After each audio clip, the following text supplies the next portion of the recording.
Imagine having access to a tribe of mentors, experts in the biggest questions in tech. This is Making Revenue Tick.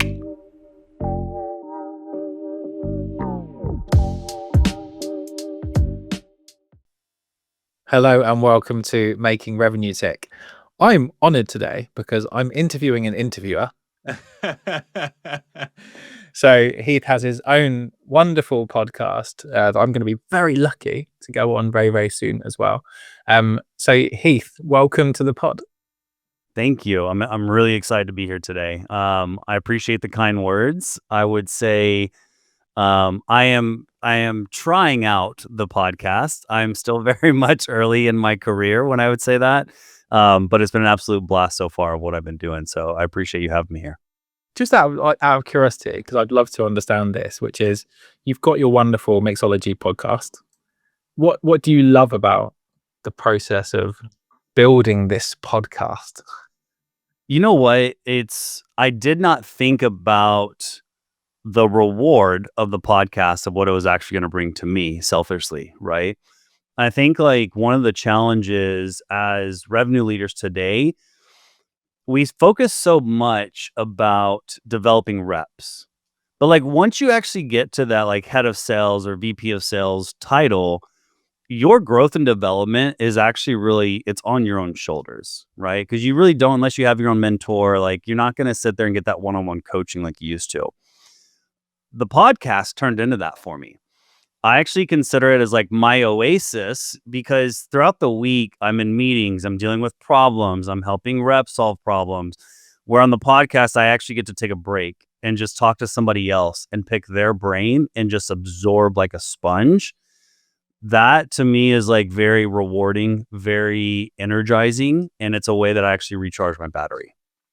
I love that. I was literally thinking about that on a dog walk this morning about like maybe a LinkedIn post around, I feel like I'm sort of doing a master's degree, but like Exactly. self-curated by having all these brilliant people like yourself to come on and like you say, pick the brains, but just like share some perspectives and experience. And one of the things that I found and one of the things that I love the most about doing the podcast is people are just so nice. I was going to say so sound, which is a very British thing to say, but so open, so nice. There's so little negative ego. Obviously, everyone has a little bit of ego, but people are so open to help and share experience. And it's not like I did this and I did this. It's like we totally fucked up and we made this mistake. And that was the most painful thing that ever happened. And this was the worst experience. And this was my perspective from it. And I'm wondering, like, when you're having these types of conversations and you're, like you say, getting to pick the brains of the experts, what are some of your favorite things that come out of those conversations that you maybe weren't expecting?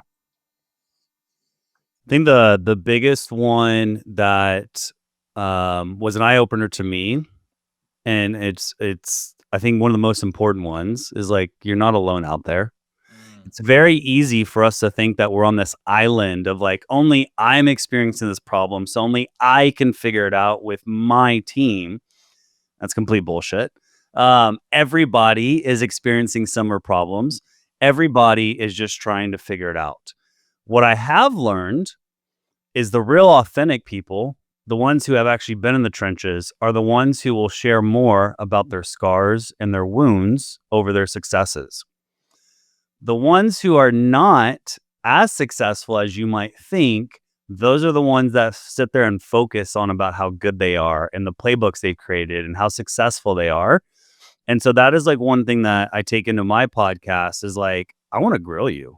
I want to know what didn't work because it's easy for everybody to talk about what works. Yeah. But what we don't talk about enough is like what didn't work. What did we learn from that? And then how do we make that work? Yeah. Oh, I love that. That's actually, I'd not thought about that, but it's so true. It's like when you work with clients, often the higher you go, the more down to earth people are. And there's this kind of like mid-management layer that exists, particularly in larger businesses. And they're just like, they've built their islands and it's about protecting what they have and always like playing the political game of like internal brand and PR. But it's not fashionable to be vulnerable in those situations because people think that you might just get fired, right? I agree. And it's exactly why I would never last in a corporate setting. And I learned that early on in my career by myself, was like, this is why I love being in this space, specifically like the 0 to 50 million ARR, the building, the scaling, the optimizing. Because like once you're a larger corporation, it's just about fine tuning. And then unfortunately, because you're just that fine tuning, you're just that mechanic, you have to naturally start to play the political game. Yeah, And sure. for me, I'm like, I don't care about the political game. I don't care about titles. Like, I just care about making impact. And you can do that at these earlier growth stage companies, which is what I love. What does making impact mean for you? So I think like for me, making impact, and it's something that I live and breathe by as a revenue leader, is help people become better people. Right. I think that too often we focus around like rep productivity and like how do we make sure that like our reps are performing.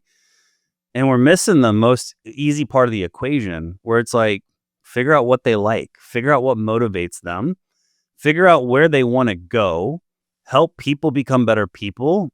Productivity is a byproduct at that point. When your team feels as though you're invested in them and you're invested in their success, they will turn around and make deposits into you and your company like it's nothing. I think that's number one. I think number two, my wife calls me crazy and she's like, I don't understand why you do this. She's like, you join companies, you fix their problems, and like once it's done and you can relax, she's like, you go to the next company. But that's what feeds me, right? Is like, I love coming in. It's like a jigsaw puzzle. I love looking at the puzzle and we're like, oh, like we can't figure out how these pieces fit. And it's like, cool, let's go figure it out. That's something that just like motivates me and drives me and makes me tick.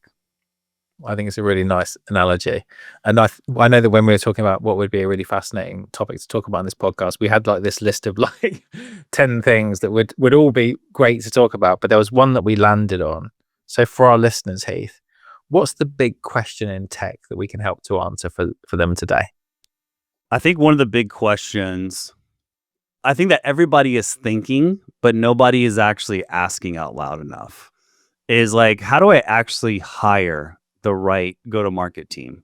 How do I make sure that that first rep that I hire is the right rep? How do I make sure that the first manager that I hire is the right manager for what I need? And it's critical because I've learned this the hard way. Is like when you make the right hire, you can move at 10x the speed. When you make the wrong hire, you just turn that 1x speed to like 0.5x because you now have to go back and like fix things. Yeah. I think it's one that every single revenue leader, specifically first-time VPs of sales, is probably asking themselves. But there's this like facade that where it's like, you should know this already. And it's like, we don't though. So like, let's chat about it. Yeah, absolutely. Because it's really fascinating, right? Particularly if you talk about leaders.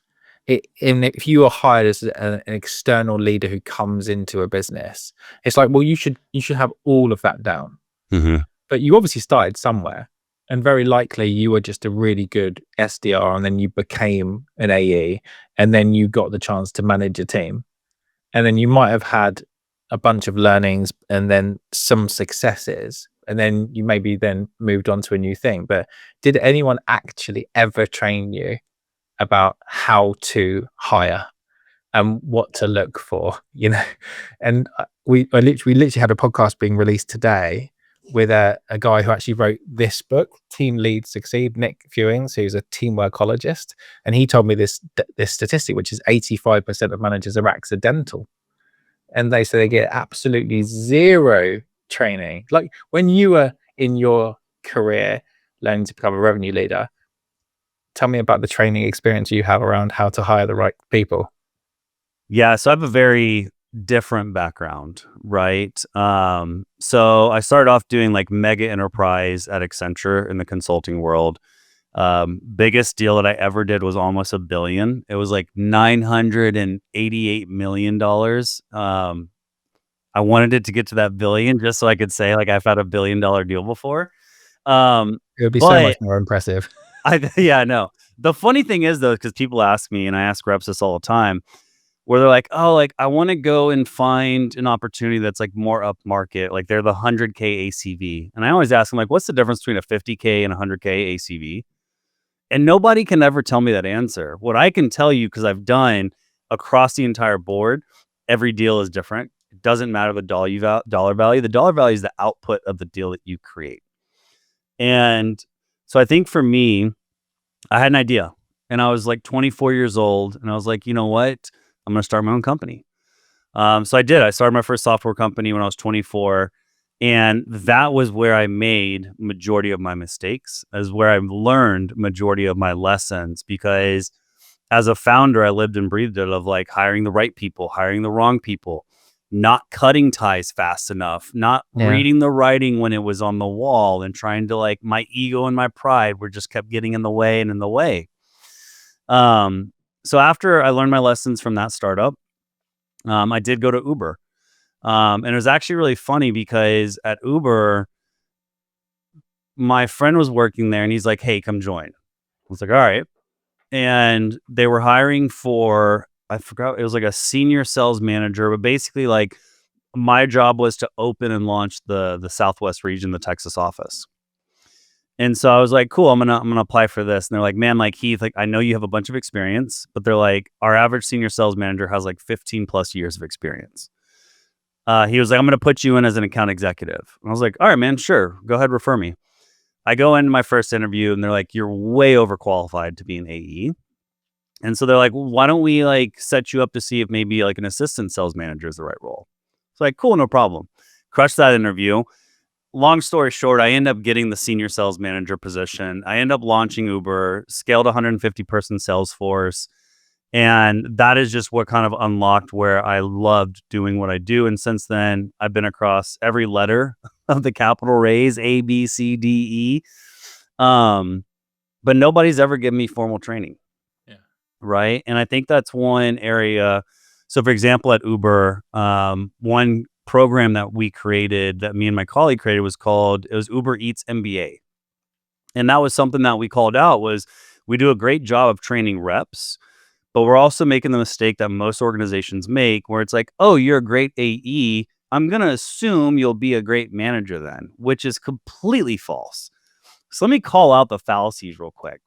Number one, if you're a rep and you want to go and you think you're going to make more money as a manager, forget about it. You will always make more money as an AE. Okay. So if it's like money incentive, it's not going to work. You're going to fall on your flat on your face.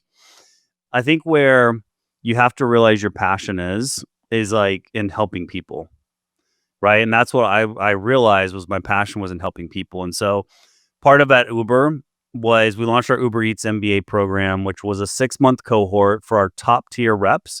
And it basically gave them exposure of what it is to be a manager. It gave them exposure across different departments at Uber. And basically it was an MBA program to set them up to say, hey, they're ready to actually step into a management role. Ever since then, that's always been a big piece of like my enablement is making sure that I can help train reps and then I can also help like build good managers. So I live by this motto, and it's show it, coach it, make it accountable, and then make it repeatable. So if you really break that down, like a good leader for me is I need to be able to step in and show what good looks like. If I can't get on a demo and show what a good demo looks like, if I can't get on a discovery call and show a rep what a good discovery call looks like, how in the hell am I supposed to get them to trust me or to actually buy into like what I'm selling? Problem number one, where most managers make the mistake, is they tell you what to do rather than show you what to do. There's a difference between a manager and a coach, in my view. The second piece is that I'm going to coach it, right? Once I can show you how to do it, I'm going to teach you how to do it. Once I'm confident that I've shown you and I've taught you, I'm then going to make it accountable, right? After I make it accountable, this is like the doing things that are not scalable. I can then focus on how do I make this scalable? How do I make this repeatable to where I can take this from 2 reps to 25 reps? Very simple thing, but 9 times out of 10, we skip the show it, we skip the coach it, and we go straight to holding people accountable as though we assume they already know all these things, which is a complete fallacy. And I always say this when people ask me, they're like, what's the hardest thing about managing people? And I go, it's people. Every single person is different. Every single person is motivated differently. Every single person learns differently. And so it's one of my biggest frustrations when I see these like, oh, download this playbook. No playbook is a silver bullet. The right playbooks are the ones that are just a framework of how to approach the problem, but every single solution is going to be unique to that individual. That's what I love about leading people, because nothing brings me more joy than knowing that I helped that rep who is trying to save up money for a down payment on their next house. I helped them achieve their goals. Their goal was the down payment for the house. How did I help them achieve that? By making them an amazing seller. That's what gives me goosebumps when I get to step into these like leadership roles. Fascinating. It's interesting that you went through all of that career journey and didn't get any formal training, but then you've managed to create this very, very strong structure, and you've even got your own steps and way of describing it, which is unique, and I've not heard that before. Where does that systems thinking come from? I'd have to say it's a combination of what I learned at Accenture and what I learned at also Uber. I think with Accenture was where I really developed my analytical muscle. And when I say in my analytical, it was my ability to look at data and actually understand what's the story that the data is telling us. Right? We hear this. I'll give you an example. Is like, I hear this all the time. Like, oh, our win rate sucks. So like, what's your goal? Increase our win rate from 20 to 25%. I'm like, cool. That's an outcome. Right? But there's a lot of pieces like to get to that win rate. And so it's like, what are you actually going to focus on? What are you actually going to coach on to really make sure that you're driving that? The second piece is Uber. Uber's mentality was like, they don't just hire commercial leaders or revenue leaders. You are an operator plus commercial leader. And what I mean by that is like, so I oversaw 15 markets at Uber. I was responsible for their P&L. I was responsible for the marketing that went in that market, the account management, the sales. So like I was responsible for the entire customer journey. And from a marketplace perspective, that was the double-edged sword, because I had to satisfy both the businesses that we served, but also the eaters that we served. And so that's what naturally stepped me into that operator lens. And throughout my career, I've just been able to blend both of those. And I would probably say it's one of my superpowers. Because I can step into a room and I can battle it out with anybody from a data perspective. I can battle it out with anybody of like understanding like what we're actually doing. And I think it's also critical for your reps, because I think too often we tell reps how to do something, but we don't tell them the why, and we don't show them the what. Yeah. And I think that operator blend is what has enabled me to be able to break down the why. Here's why we're doing what we're doing. Here's what we're doing. And here's how we're going to go do it. When you can give the what, why, and how to your team, that's where people they either buy in or they don't. And it's a lot easier for you to realize who's here for the right reasons, who's not. Yeah. And I help them like have the freedom to figure out their own how, right? There's the beautiful 100%. book Love and Work by Marcus Buckingham, and he talks about how I always remember that hearing this bit, and I was like, oh my God, I've been doing this wrong my entire life. He talks about how feedback is largely bullshit, because it's just someone telling you like their preference and how they would do it. And I think a huge amount of that learning process that you go through as a leader is you were good at that thing. You now have a team. So you teach your team how you were successful. And particularly if you say, show them, like, here's how to go and do it. And I definitely index way too hard on like copy exactly how I used to do this thing, because you will go and have some success. But he talks about how he prefers to, rather than giving people feedback, is to give people observations and how it felt to you, your interpretation of that, like what you perceived when that message was delivered. And like very much separating the fact that the message being sent and received is going through two very different lenses and values and perspectives, which shapes how it could get received, rather than just going, this is how to go and do it. And I wonder, when I'm saying that, what comes to mind? It aligns with exactly how I operate. So there's kind of 3 principles that I look for whenever I'm hiring for go-to-market teams. And so one, you hit the good point, it's why I'm not a big believer in like scripts. Like anytime I hear the word script, I'm like, what are you building over there? But there's 3 things that I look for in the right rep. Number 1 is grit and growth. Sales is hard, right? Do you have the grit to be able to take the 9 yeses before you get to that 10th one, and that one's actually, or the 9 no's to get to that one yes? But then the growth piece behind it too is, are you taking that resistance and those objections and learning from it to where you can prevent that going forward? So that's grit and growth, number one. Number two is that you have your own operating system. I do not build organizations to where like I'm going to give you this playbook and it's like follow the rules and like stay in your lane. It's like, no. I'm going to give you the framework. I'm going to give you the foundations of how to think and how to approach problems. But the art side is you as a person. I want you to bring your authentic self to that conversation. I do not want robots. The third one is that you have a high FIO score.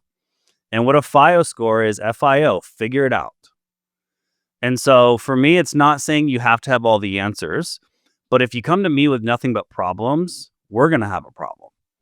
Yeah. And I'm going to tell you, hey, you need to increase your FIO score, because for me there's always going to be problems, but I want to understand what is your approach to potentially solving that problem. And then let's combine our heads to create the best solve for that problem. Yeah. I like that. You're giving them the freedom to take ownership, be resourceful, and execute, but then you're being collaborative as a leader, which is for me the core 4 characteristics, which is perfect. I love that. It's the only way that you can create accountability. Yeah, true. Right? Like if there's no ownership, and in my view, for ownership to happen, that means you have to have buy-in. Because if you don't buy what I'm selling, you're not going to own it. That's number one, is like, if you buy what I'm selling, then there will be ownership. When there is ownership, there's alignment. And when there's alignment is when you have the right to drive accountability. Yeah. And so to your point, it's just about it's like a relationship. It's like, hey, here's how we're going to create this relationship. Here's how I'm going to support you. Here's how I'm going to make sure that like you are set up for success. Cool. We're aligned. All right. Here's also how I'm going to hold you accountable then. Yeah. Okay. I like it. A topic that I'd love to just go back to is, you obviously mentioned working for some really big companies, Accenture and Uber. And I'm just wondering, there's the perception, particularly in the startup world, that people who have come from those large companies don't really find it easy to successfully transplant themselves into the startup world. But you also mentioned that you'd been a startup leader before you went into that world. And I'm just wondering, in the large companies that you were part of, was it the case that they are, rather than just giant businesses, lots of little businesses joined together, and actually you were getting the chance to be quite entrepreneurial in those companies? Or was there a really stark contrast between all the figuring out that you had to do as a startup leader to then go into much more of a paint by numbers type large scale organization where the processes are really established so that everyone is consistent? Like, what was your experience like? Yeah, so Accenture was very early in my career, very corporate structure. And I was actually about to join like one of their development programs, which was kind of like a trajectory path into like becoming a director at Accenture. And I was like, this isn't what I want to do. Uber had just gone public, but Uber was very much the mentality of entrepreneurs. Right? It was not, this is your lane and this is what you do. It was, here's the problem and we hired you to go solve that problem. Especially at the time I joined them was when we were battling it out with DoorDash. And so we were still launching markets. I was still doing product launches, market launches. So that was fun. That's also what made me want to stay in that early stage growth type of environment, because once Uber became very corporate, you saw a lot of us, we were like, let's go to the next project, because it got to the point where like the red tape was there.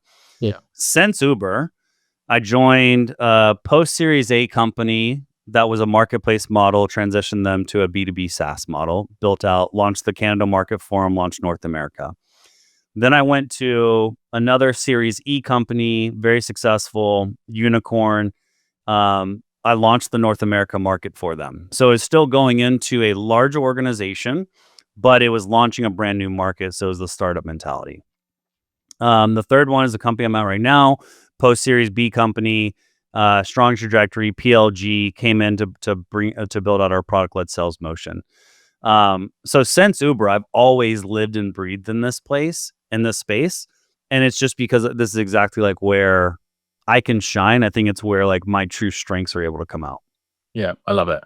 So we know that this problem, which is very close to my heart, of getting this hiring right is where everyone wants to go, but the data is that most people don't.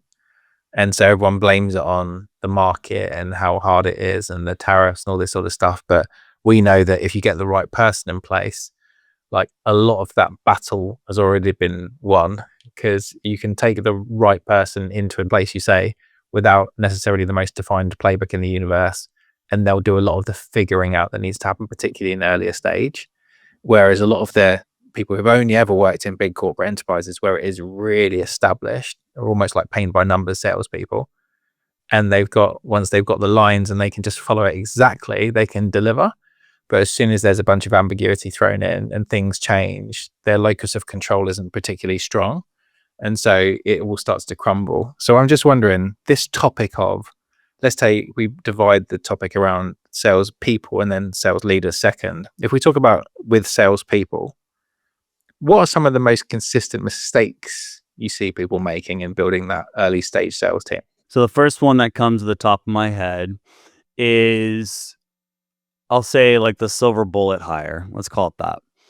And that mistake is to where you find someone who's a top rep at a competing company in the same space, and you think because they've been a top rep at that company that they'll come and help your company grow. But exactly to that point is, if they came from that company that's like, here's the dotted lines, here's exactly how you stroke the brush to like draw your painting. I actually lived and breathed that mistake. I did that. And I failed miserably. I hired this one person that was the top rep. I think he was like top 5% at that company nationwide, like just a stellar resume. He lasted like 3 months.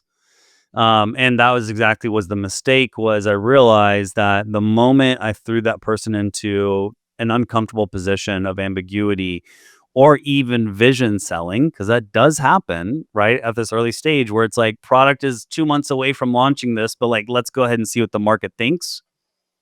That's problem number one, right? I think problem number two is looking at your first hires from a cost perspective. Right, is like, oh, let's go hire offshore because they're cheaper and they can do the same exact thing. And it's like, no. I'm a big believer. Like I've built teams in the Americas, LATAM region. I've managed teams over in Europe. That works once you have productized sales. Once you know that you have a repeatable sales motion that you can train at scale, for sure, then you can start looking at like the CAC metrics and the efficiency metrics. But I think for your first couple of hires, like you get what you pay for. So if you're going to go hire someone that is straight out of college thinking because they're cheaper, well, then you better have a world-class enablement program to ramp them up.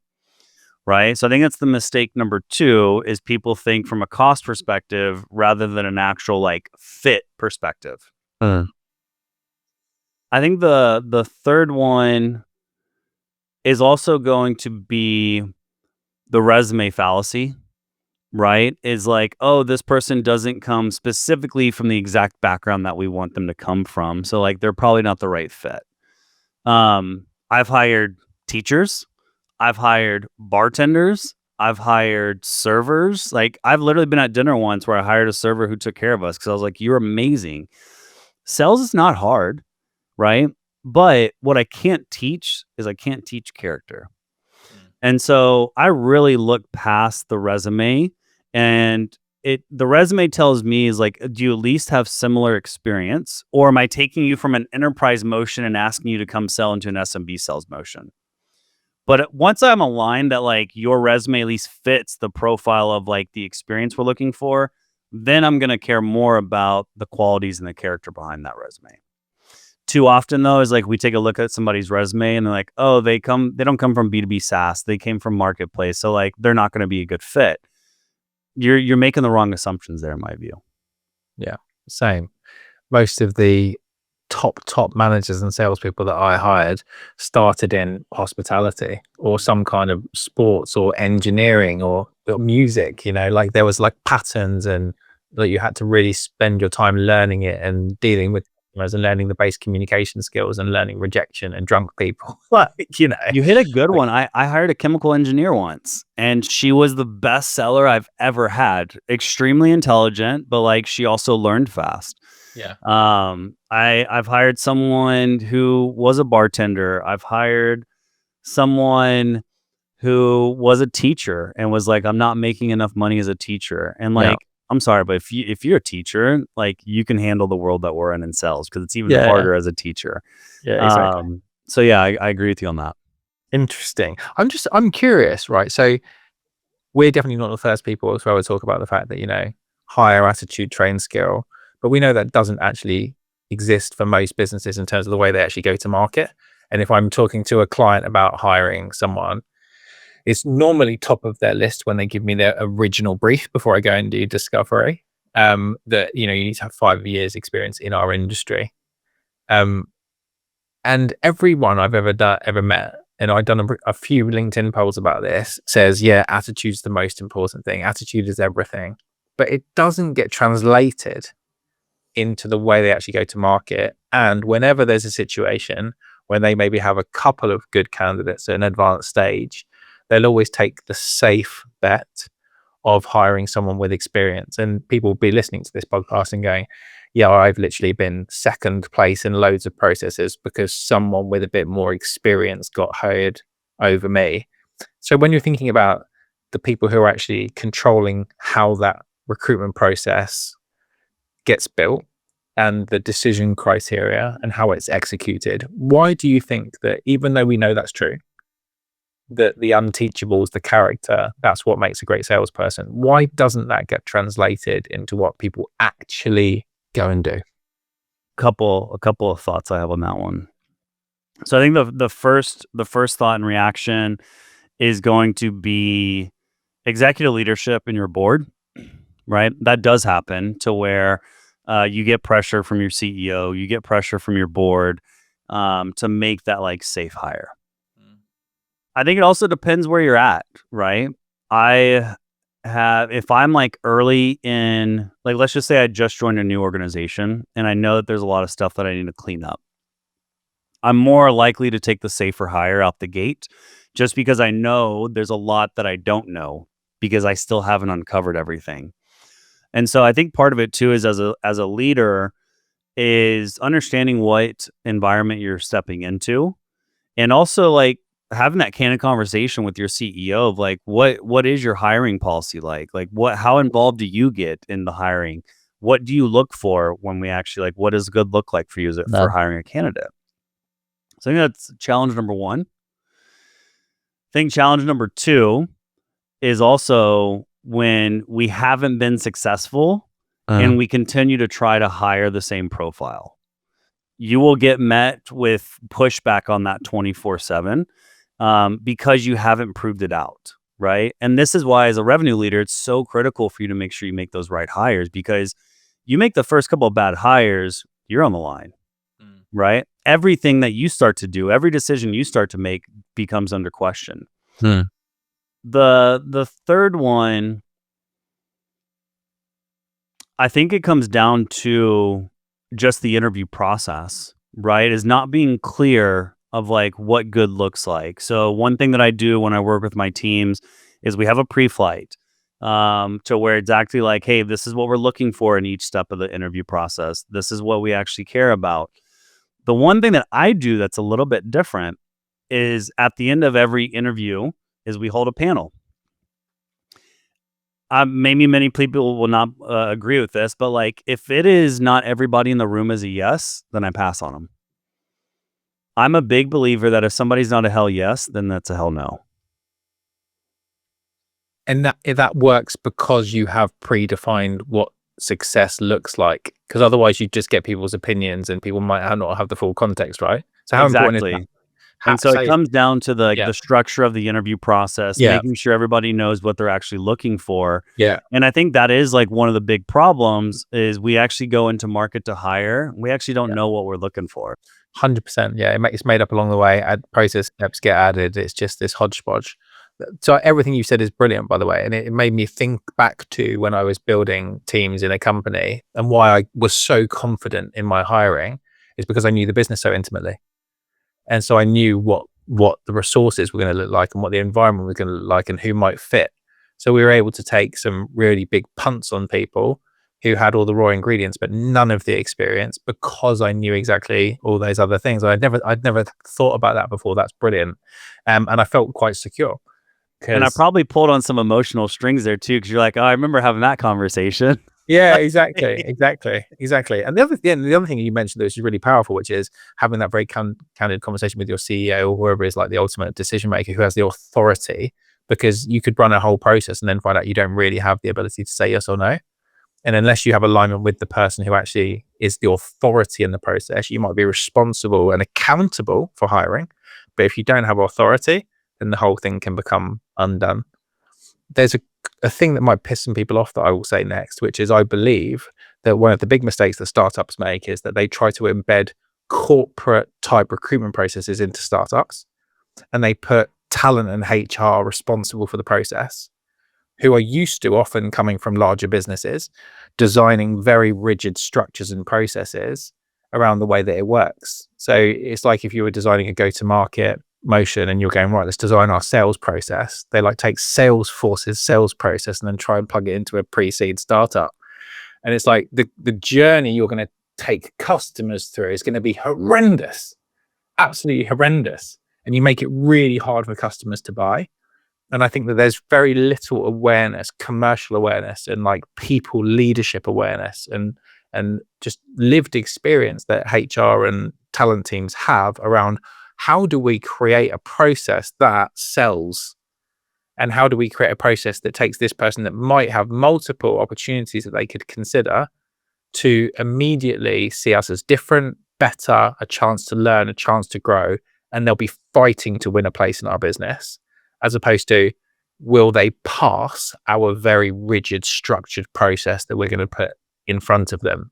What do you think about that? I just in my mind, a couple of like thoughts came through of like experiences that I've had. So I'll give you one example. I remember one time I was working with this one talent lead, and I always identify themes that we want to interview across. And then I'll give you like, here's like 10 different questions that you can ask around that theme. And I remember this person coming to me and they go, I need to know exactly what questions I'm supposed to ask. And I'm like, that's not how this works, right? Like, here's the theme, here's examples, but they're like, but we're not being equal across the interview process if we don't ask the same exact questions. And I was just like, oh wow, like that was my first eye opener where I was like, okay, this person obviously comes from a very corporate background. Yeah. So what that taught me though was working with my talent team and being very intentional. And so if anybody that's listening is like, oh, I've had that also, that should be the writing on the wall that like you have not done a good job of aligning with your talent team, aligning what good looks like. So I'll give you an example of what I do with my team today is we align on what we're looking for. I will create an actual persona of this is what the right rep looks like. And then my head of talent will actually send me like, hey, here's 5 different profiles that I found based off what you gave me. Are these aligned? Yes or no? And I'm like, yep, nope. And this is why this one's a no. Cool. All right, I'm going to go source. It allows us to be super focused and intentional when we go sourcing. I think the second one is if you're realizing that you're not asking the right questions in your interview. If you leave an interview or you go and review the scorecards as a sales leader and you can tell that everybody's feedback is like different and from different places, that should be a clear sign that like, okay, maybe I haven't done a good job of like giving the right direction. We want to blame talent, but guess what? It comes down on you as the leader. This is your hire. You are the hiring manager. Your talent team is a resource to help make sure that you find the right talent. It is not their job to define what the right talent looks like. Yeah. That's Excellent. just lazy. That's just lazy leadership. Excellent point. Yeah. And they want to do a great job, right? It's a really hard job. What I often find is a driver for businesses to use us, particularly if they're like Series B, Series C, which is probably the largest type of companies that we work with, is the talent team often is maybe a team of 3 people and they've got like 50, 60, 70 recs on. So the amount of time that they get to spend on individual roles is incredibly low. They're having to be incredibly reactive. They've got all the hiring manager pressures around where's this hire, we're late, la la la. So it's quite a thankless task. And they didn't really even get like the big commission payment of like placing a successful candidate. So it's just like, right, that job's now off our plate.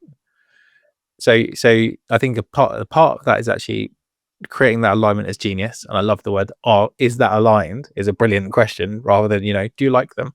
But also creating it to be a fun environment where that person can, like you say, from a framework, actually get to enjoy that conversation and tell you what they found out that was surprising and what they weren't expecting, and how that person displayed some like figuring it out and resourcefulness and creativity in the process that they weren't expecting.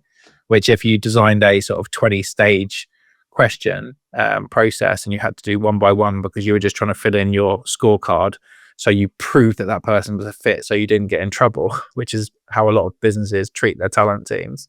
No wonder what you get is this really poor quality output at the end of it. And like you said, treat people, not as a cost.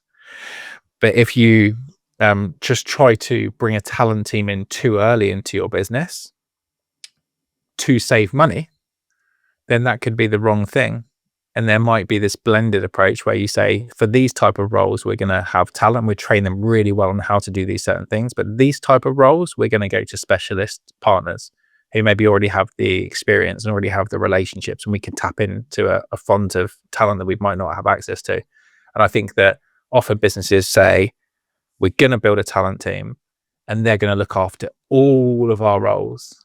And that context shifting of trying to find an engineering, a finance manager, and an SDR, and an AE, and a sales leader.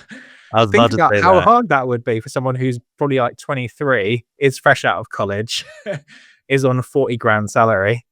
Like, how do you expect that person to succeed? Well, and that's why before you said that, that's exactly what I was thinking, because I've also seen this happen to where you have a team lead or a talent lead who specializes in technical, right? I would never ask them to go and source me go-to-market candidates, because like they just don't know how to. There's just not Yeah. the way their brain is wired, right? And Yeah, that's yeah, yeah. perfectly fine.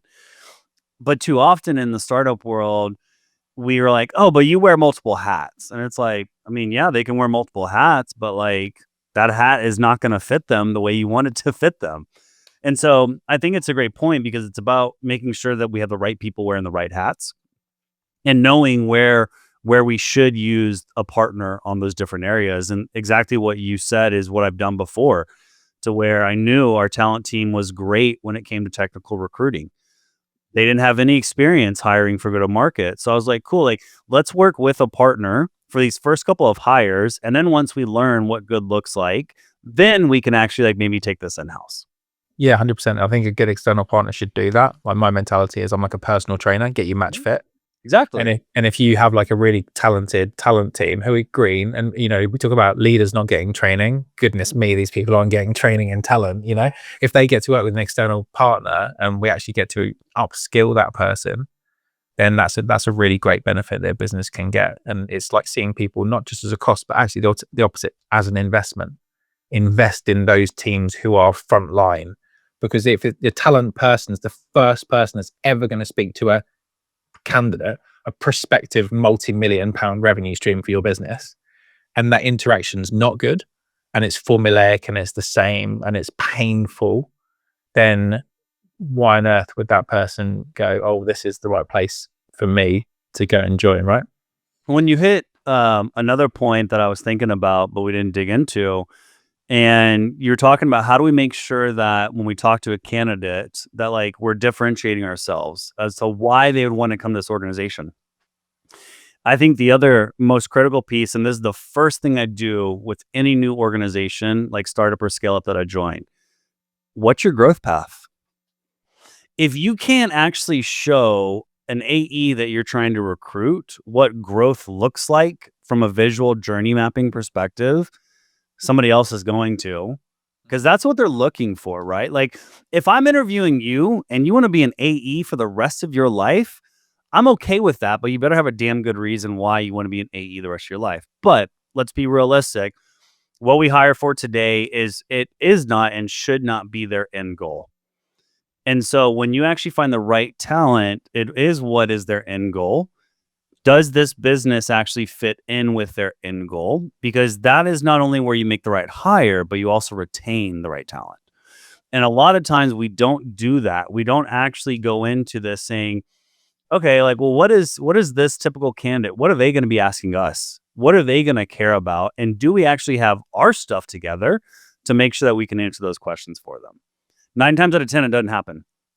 And like you like hurry up, you're like, oh, pull this together, let's do this, and try to do it. By the time you've done that, you've kind of piecemealed it together and you've lost that candidate. So be intentional. Yeah. I love it. I love it. And a lot of people might be coming in through headhunting, right? So they're not even convinced they want to join. I described this to a founder friend of mine who in just 3 years has built a £60 million business in Miami. Amazing. Or $60 million business. And I was saying to him, the difference between these candidates who are coming through headhunting and the ones who are coming through promotion are the ones that are coming through headhunting is like I'm walking a candle into a room.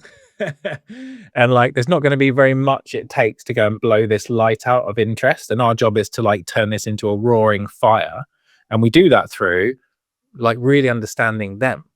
And I think very few companies that I've seen have it any kind of step in their process, which is we want to deeply understand this person and their motivations and where they're trying to go. It's straight away screening, vetting, and qualification. And every great sales process starts with discovery, particularly when we're talking about people who have the ability to say no. Our greatest desire of humans is to feel understood. And if all we're trying to do is understand their track record and their achievements and their history and their fit, I don't think that makes people feel particularly valued. So what you just hit on exactly, you can take that into the frontline leadership or just leadership in general, right? As a manager or as a leader, you're walking in with that candle, and your job is to turn that candle into this bonfire, right? It's very similar. And the only way you do that by being a good leader is by understanding the people that you lead, plain and simple, right? I think you also hit another one because it's what I love about sales today is the landscape is changing. Most of like sales frameworks or the way that sales processes are done, it's a sales centric checkbox. Are you the right customer for us? Right? Are you qualified? Yes or no? Yeah. Same thing happens in recruiting. Is we turn this into a checkbox of are you good enough for us rather than actually understanding what is your motivation? What are the challenges that you're facing today? What growth are you not experiencing today that you want in your next journey? Right? Like that's how you hook people, which is why you make a good point because I've tried to go and recruit. I actually have recruited, especially headhunters, and they've been amazing sellers because I'm like, they do the hardest sell of all. They sell people. That is so hard. It's not a product. It's not like this product is the same as this product and here's the solution. It is every single person's different. Every single job rec they're trying to fill is completely different. Some of the best talent that I've actually gotten was from previous headhunters. Yeah, totally agree. And again, it's in very, very rarely a career that people want to have for the rest of their time. Most people who are good in recruitment start their own agency really quickly, or they go into the vendor side. It's the classic model. I hired 2 of the best recruiters I ever worked with as sales leaders and salespeople in my teams because they were so good. And it is like you talk about like, value-based selling and selling a sort of, a concept.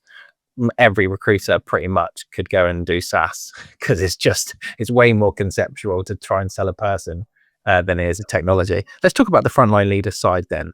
So it's one of the biggest failure points. There's a data point that I saw a while ago, which is when a founder hires their first sales leader, 60% of the time that person fails.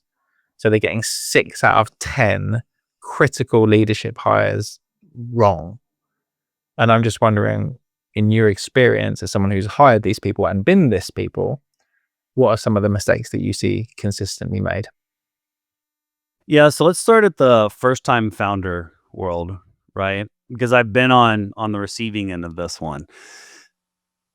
I think for anybody that's listening, like if you're a first-time founder and you're about to like make some of those first-time like sales hires, look, your job as a CEO and a founder is to sell the vision, but you are doing nobody any good if you're not also selling the reality, right?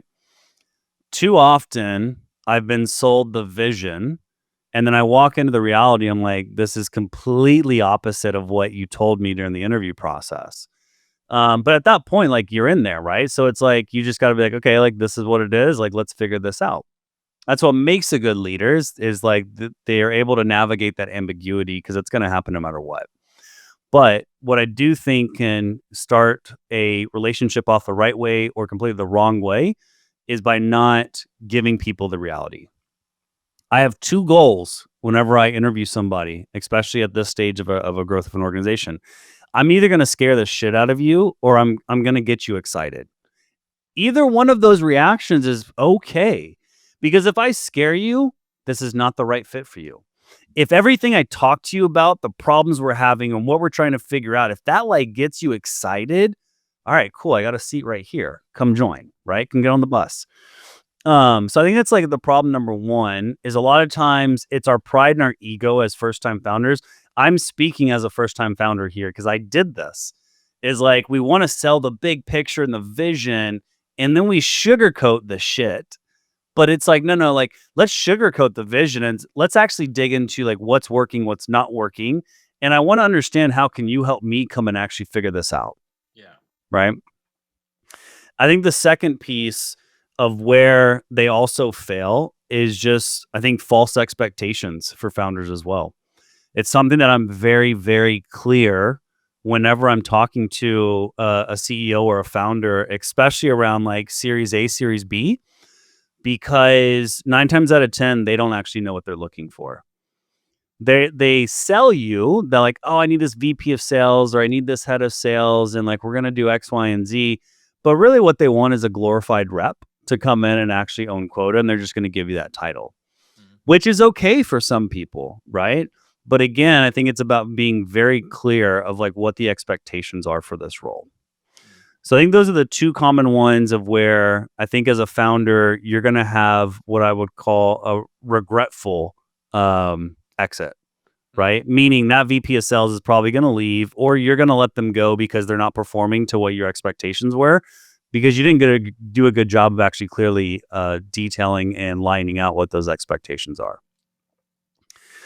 I think the third one, man, I think the third one's burnout.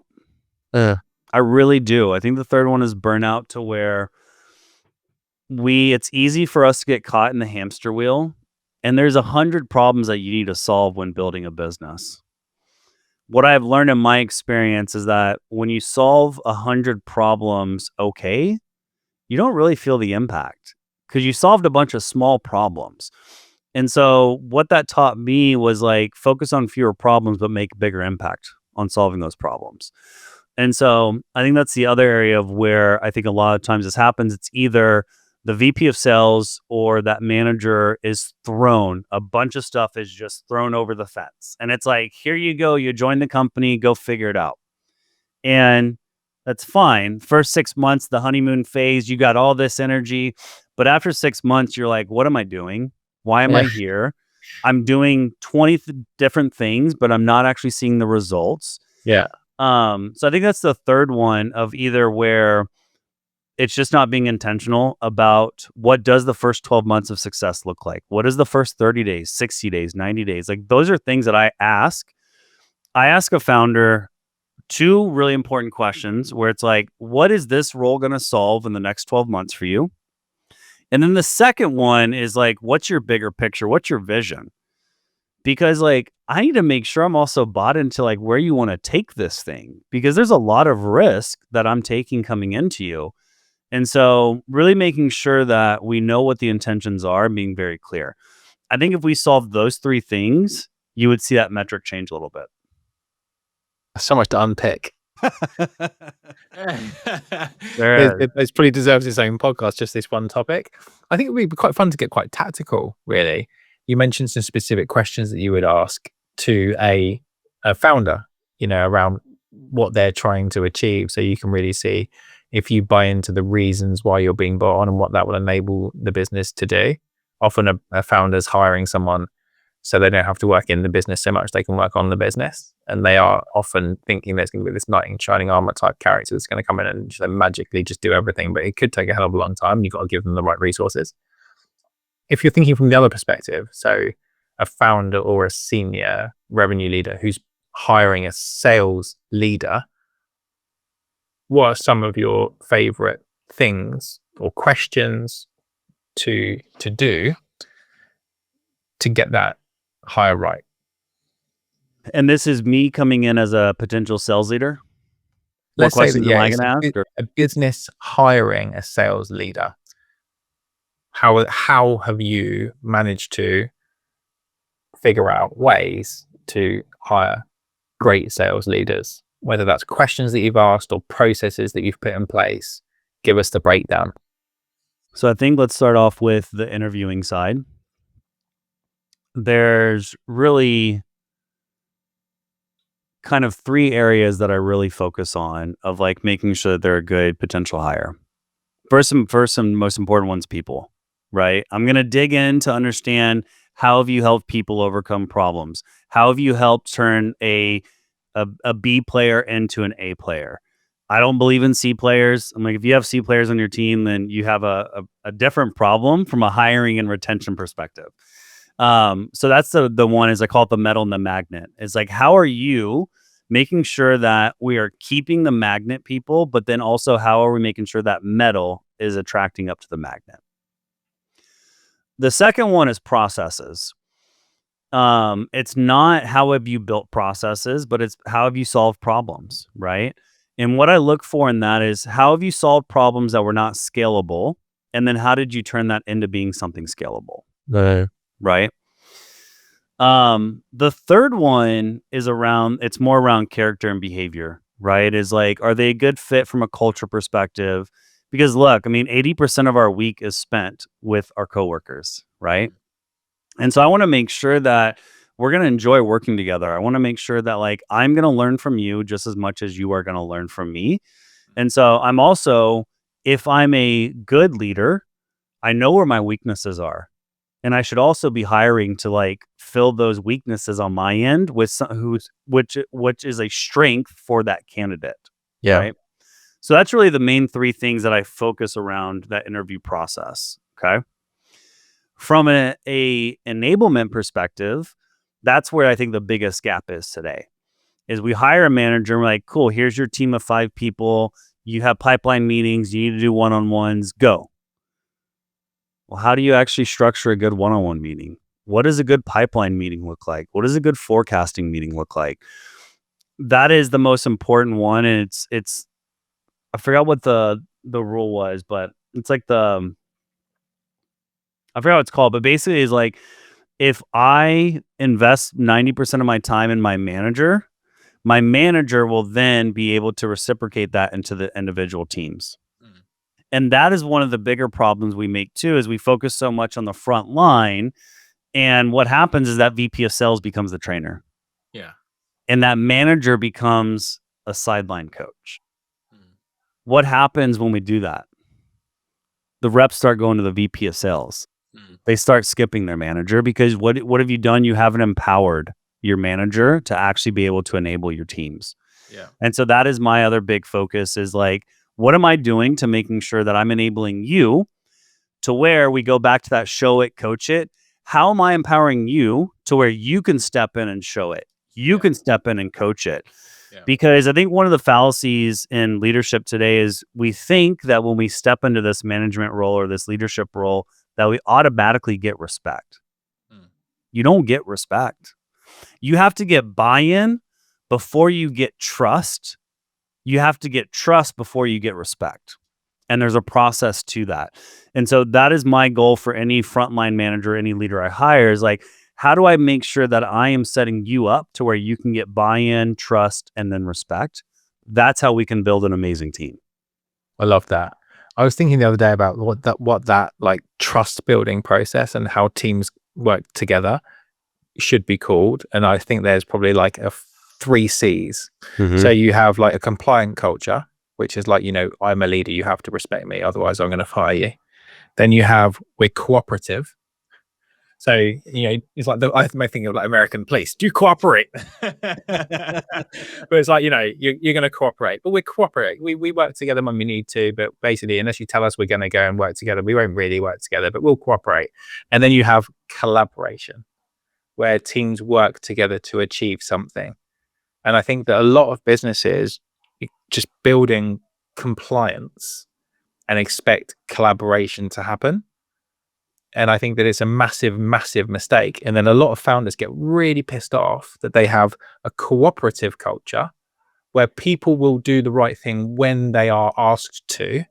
And when the founder encourages it, or they create specific, now we're going to bring sales and marketing together, and now we're going to bring talent into this process. But unless they don't step in, if they don't step in, then that collaboration never happens. But the dream state is when you've created enough enablement, and you've created enough trust in people, and you've given them enough autonomy and authority and accountability that they know they can go and do those things without you, and they don't have to go and get sign off and ask for permission to go and to move everything forward.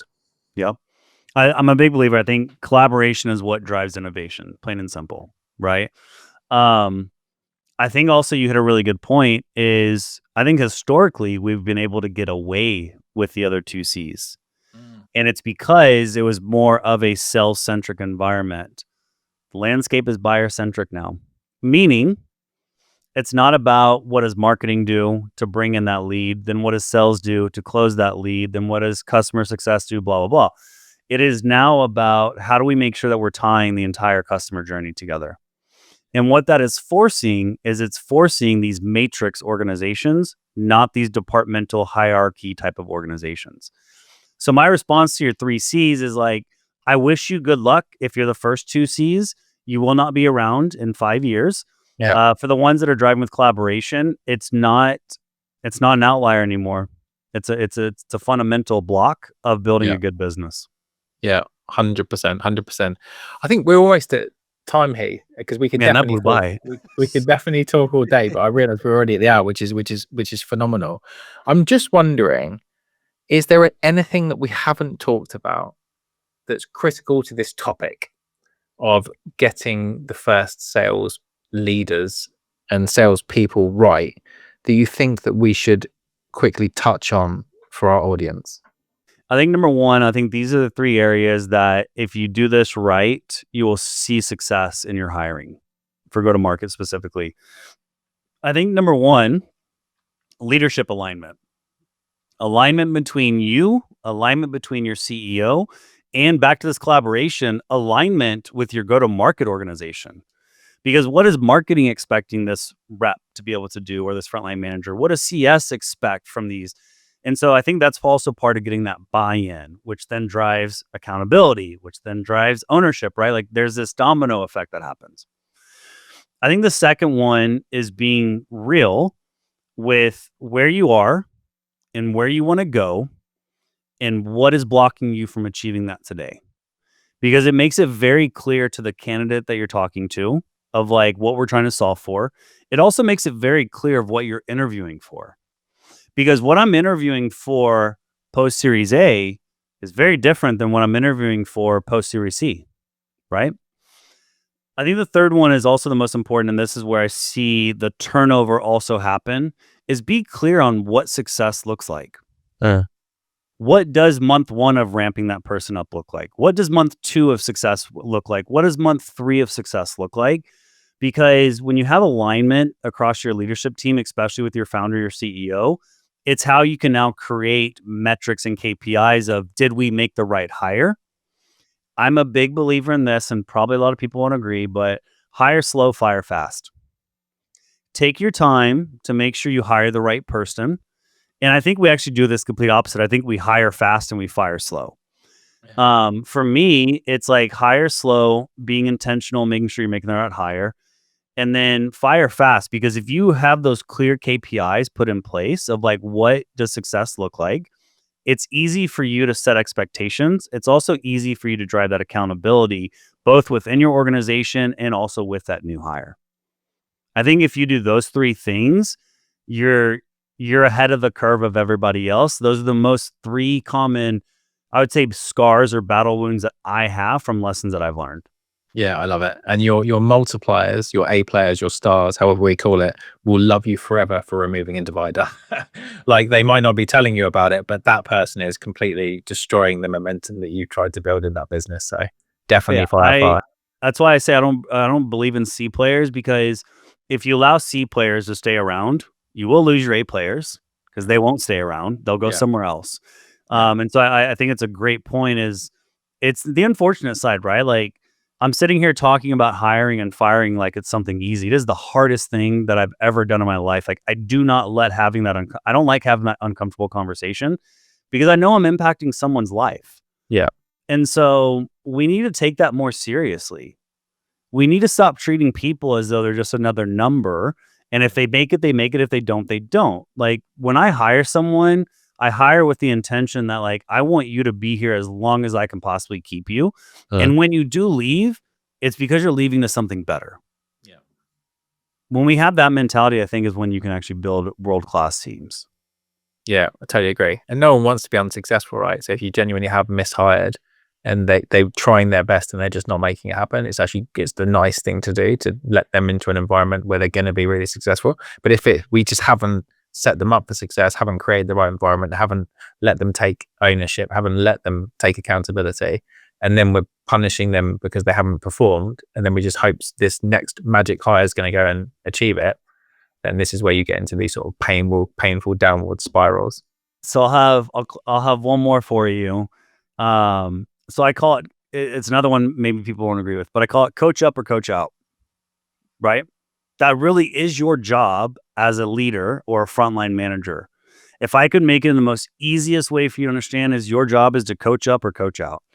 And what I mean by coach up is like constantly increasing the bar, right? Talk about those multipliers.